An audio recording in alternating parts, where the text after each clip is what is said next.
For the last year or so, it feels like all anyone can talk about is AI. But here's the thing. For most of us, the real AI revolution isn't going to happen on a desktop computer. It's going to happen right here in the palm of your hand.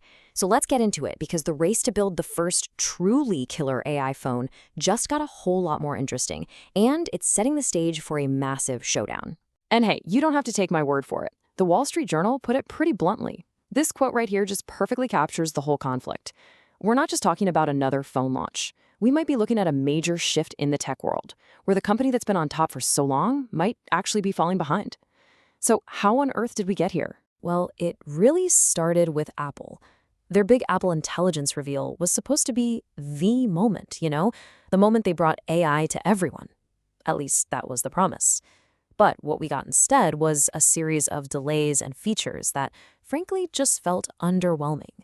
And all of that left a huge, gaping opportunity for their biggest rival.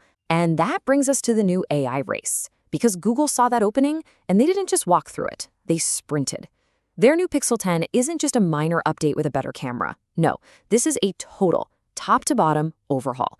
It's designed to be AI first and to grab all the momentum that Apple basically just dropped. So what is Google actually doing?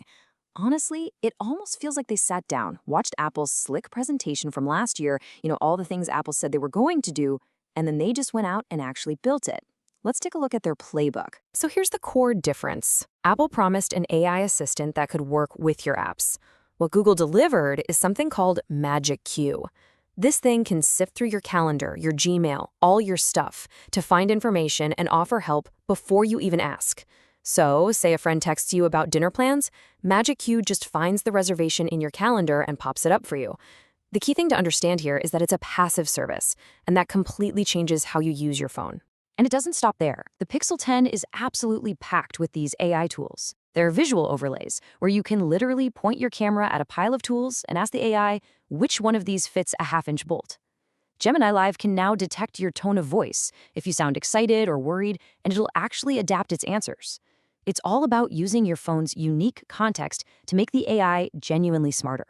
And this momentum keeps building, especially in the one area everybody cares about, the camera. But we're not just talking about better sensors. Google is weaving generative AI directly into the whole experience of taking and editing pictures. And some of this stuff feels like it's straight out of a sci-fi movie. Okay, check this out. The new 100x zoom, it's not using traditional lenses. It's using AI to generatively fill in the details of a photo that was taken from almost a mile away. It's wild. And then there's edit by asking. You can just talk to it. You can take a super old, faded photo and just say, restore this old photo, and it just does it. It's just so intuitive. So, okay, the features are obviously really impressive, but the bigger question is how? How is Google pulling this off when Apple seems to be struggling? Well, that brings us to their secret weapon, and it is a massive strategic advantage. The whole idea is this. Think of your phone as a bucket of personal context, right? A normal chatbot on the internet starts from zero every single time you talk to it. But your phone, it knows your schedule, it knows your contacts, it knows what you've been searching for. All of that context makes the AI's answers so much better, and Google is leaning into this idea hard. And here's how they're able to do it. Google now controls the entire AI stack, from their own custom-built chip, the Tensor G5, to the device itself, the Pixel 10, all the way up to their own AI model, Gemini. That is a level of top-to-bottom control that, honestly, even Apple, back in its glory days, would be jealous of. And the heart of it all is that new Tensor G5 chip. It has an AI core that is a staggering 60% more powerful than the last one. That power is what lets all these incredible features run directly on your device, which makes them faster, more private, and just way more aware of what you need. Now, you'd think with all this, it would be a clear, undisputed win for Google, a total slam dunk. But the story's got a little more nuance to it. The reaction to the big launch was actually pretty mixed. And it really shows this huge gap between how tech insiders see the world and how regular people do. For starters, the real diehard AI community was kind of frustrated. They were expecting the big debut of this rumored, super powerful new image model that was codenamed Nano Banana. People had seen demos online and they were blown away. So when the event came and went, without a single mention of it, a lot of insiders just felt let down. And it wasn't just them. The tech press really didn't like the event itself. TechCrunch called it a cringe fest, slamming the whole celebrity-filled QVC-style presentation with Jimmy Fallon. They basically argued the technology was amazing on its own, it didn't need all these slick, salesy stuff, which just felt out of touch. But then, you get the perspective of an actual potential customer.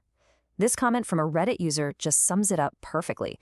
While all the insiders were complaining about model names and marketing choices, regular people were just looking at the new tools and asking, wait, why is everyone so mad? This seems actually useful. And that big contrast brings us to the biggest, most important question of all. In this huge, high-stakes race to build the best AI phone, do these features even matter when it comes to who actually buys what? Google certainly thinks so. Their head of devices, Rick Oster, took a direct shot at Apple during the launch event. He said there had been a lot of hype and, frankly, a lot of broken promises, and he positioned Gemini as the real deal. It was a totally calculated move to frame this as their win. But here's the absolute stunner, the big counterargument. Because if you look at the sales data, despite all of Apple's AI fumbles and so-called broken promises, their iPhone orders have actually gone up.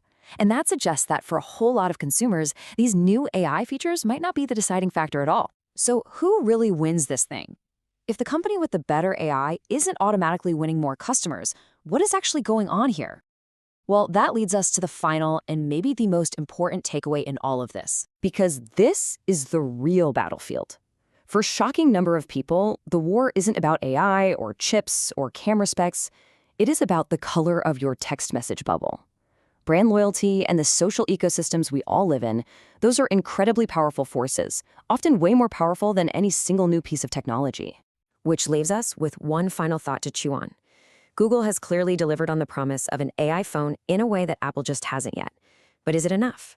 Is it enough to break through those powerful walls of brand loyalty? The real question, I guess, is for you. What would it actually take to make you switch?